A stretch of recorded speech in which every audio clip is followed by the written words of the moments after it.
The Filipino particle I. The Filipino particle I is primarily used to mark the subject of a sentence in formal or traditional Filipino grammar. It is often used to provide emphasis or to structure sentences clearly. Here are the 5 uses of the Filipino particle I. The first one is that it is used to mark the subject in a formal sentence. It is used to indicate the subject of a sentence, especially in formal or traditional Filipino sentences. It functions similarly to is or are in English, but is not always directly translated. The second one is that it is used to emphasize contrast and can be used to emphasize a contrast between two subjects or ideas when comparing or differentiating. The third use of the Filipino particle I is that it is also used to introduce information or a statement or a new piece of information or a statement, and it is often in a more formal or explanatory context. The fourth one is that it is used to state or define the identity of someone or something. And lastly, the fifth one is that in descriptive sentences, this is used to provide additional information about the subject. Let us discuss each definition for the particle I. The first one, as we have mentioned earlier, is that it is used to mark the subject in a formal sentence. It is used to indicate the subject of a sentence, and it is especially in formal or traditional Filipino sentences like what we mentioned. It functions similarly to is or are in English. Let us have the following example sentences. Ang libro ay sa lamesa. So the book is on the table, a libro is a book, and then a lamesa is a table. Next one is that si Maria ay isang guro. When we say guro, that means teacher. So Maria is a teacher. Ang mga bata ay naglalaro sa labas. So that means the children are playing outside. When we say bata, that's a kid. Mga bata are children. And then laro means to play. And then labas is outside. So the children are playing outside.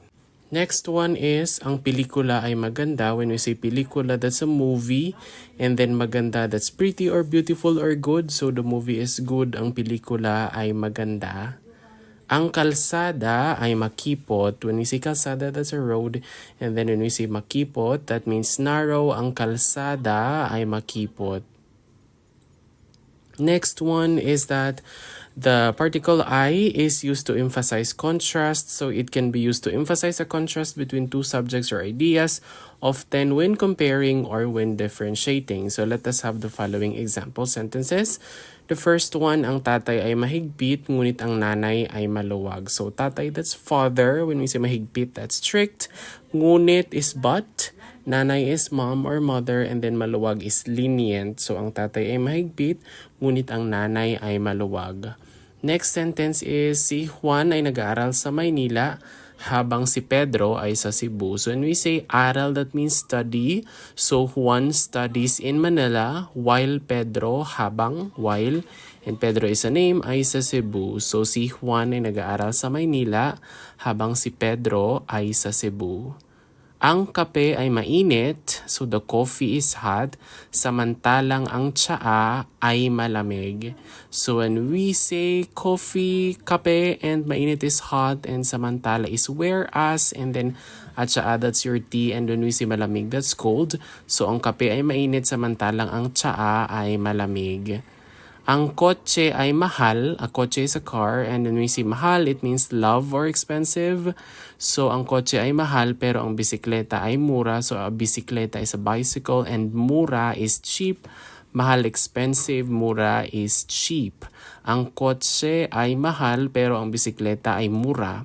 Last sentence is, ang opisina ay tahimik pero ang kalsada ay maingay. So, opisina, that's office. And tahimik is quiet. So, a kalsada is a road or a street.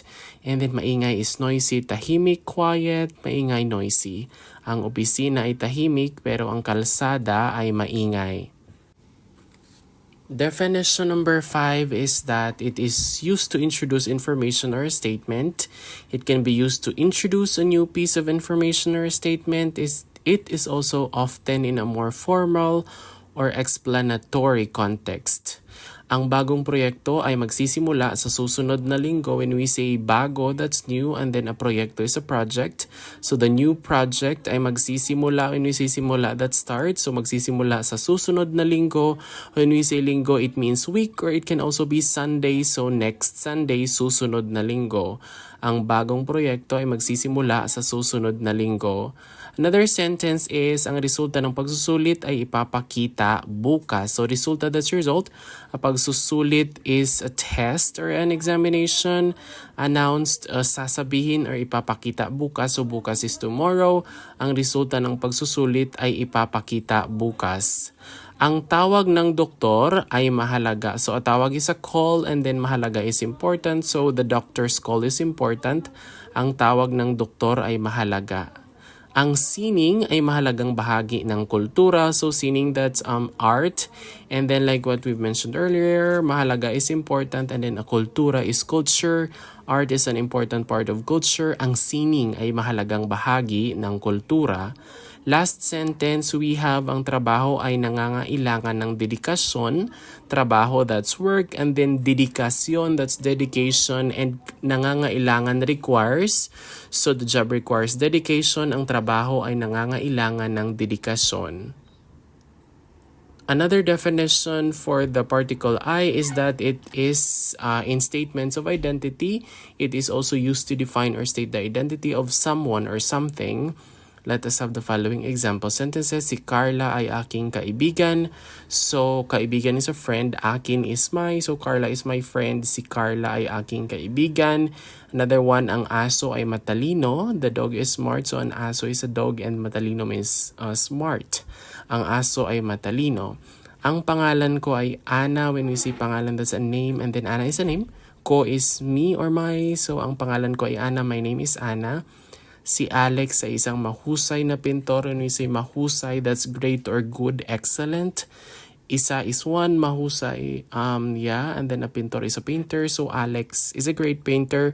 Si Alex ay isang mahusay na pintor. And then last sentence, ang bagong bahay ay malaki. When we say bago, that's new.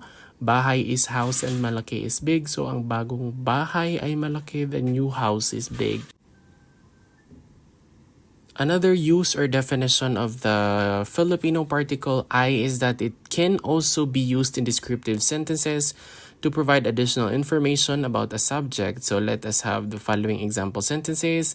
Ang pagkain ay masarap. When we say pagkain, that's food, and masarap is delicious. So the food is delicious. Ang pagkain ay masarap. Ang tanawin ay maganda, at tanawin is a view, and maganda means pretty or beautiful or good or okay. Ang tanawin ay maganda, the view is beautiful. Ang mga bulaklak ay makulay. When we say bulaklak, that's a flower. Mga bulaklak, so the word mga makes the noun plural. So mga bulaklak, flowers. And kulay is color. Makulay means colorful. Ang mga bulaklak ay makulay. The flowers are colorful. Another example, we have ang damit ay bago. A damit is a dress or a shirt. And bago is new, so the dress is new. Ang damit ay bago. Ang mga libro ay makakapal. So a libro is a book. And then mga, it makes it plural. So mga libro, it refers to books. And then makapal, that means thick. Makakapal. So ang mga libro ay makakapal. The books are thick.